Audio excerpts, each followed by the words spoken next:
Throughout history, women have been lobbying for their rights. In the 1960s, there was a second wave of feminism. In the book Feminine Mystique, Betty Friedan, an equality-seeking feminist, advocated for women's rights. She wrote, "We can no longer ignore that voice within women that says, 'I want something more than my husband and my children and my home.'" Also, there were only gender-specific jobs, such as nurses and stewardesses. These stewardesses were required by airlines to be young, unmarried, and attractive. Nurses were required to be nurturing, kind, and beautiful as well. In the 1960s, the Equal Employment Opportunity Commission was formed to enforce the Title VII of the Civil Rights Act of 1964, which was no job discrimination based on sex, color, and race.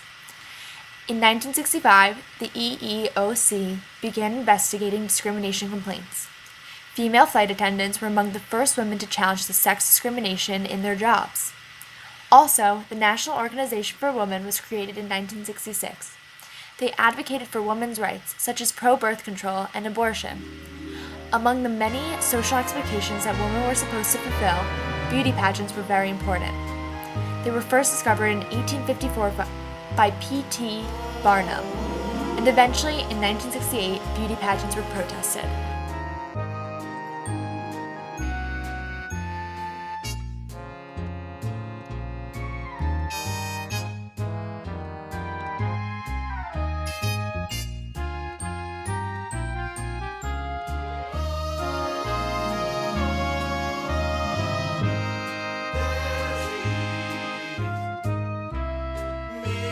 Ladies and gentlemen, are you ready for the greatest spectacle in entertainment history?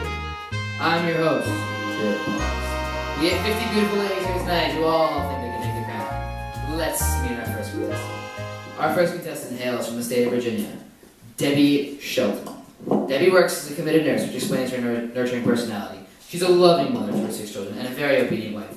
Obviously, she never talks back. In fact, she hardly talks at all. She enjoys cooking, smiling, waiting patiently for her husband to return home, and even cleaning. She's a white Protestant Anglo-Saxon and a size 34, 26, 34. Welcome, Debbie!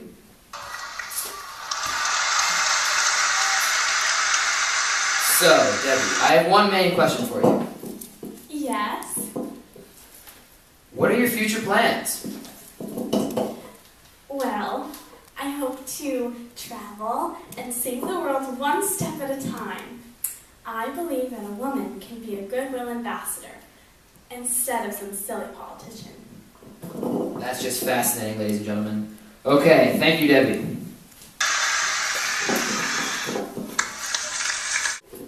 Next up, we have the wonderful Judy Ford from Illinois. Judy is a young and newly married woman. She too is a size 34, 26, 34. She used to be a stewardess, but now that she's married, her main occupation is tending to her home.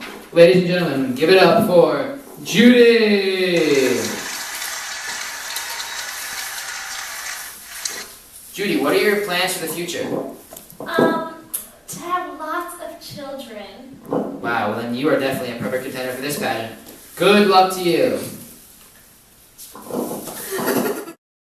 During the pageant, ordinary women gathered in Atlantic City, New Jersey to protest. They claimed that the contestants in the pageant were like puppets, and women were being degraded by participating in such nonsense. Over 150 women gathered to protest the 1968 Miss America pageant. Making profits out her meat. Ain't she sweet, making profits off her meat. This cannot cover up our oppression. These, they hurt, and you can never make us wear these again. No. We will not wear bras any longer!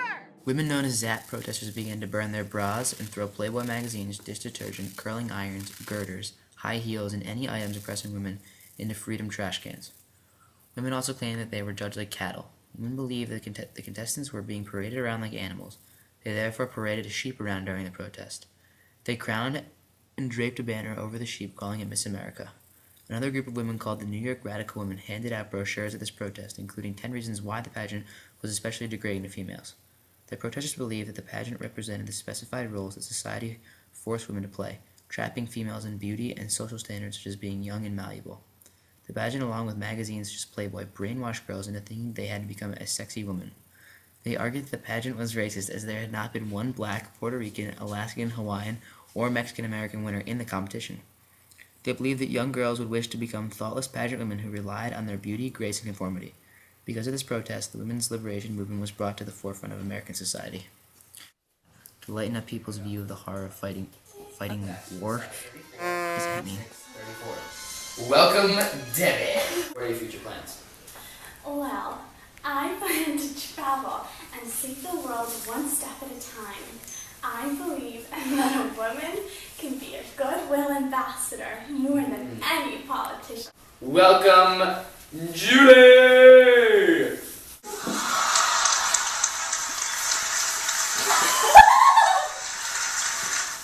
We have 50 beautiful ladies here tonight who all think they can take the crown.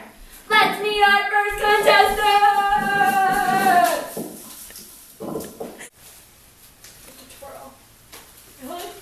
Hi! No, we will not. These cannot support our size of our. Make your profit off. That's enough.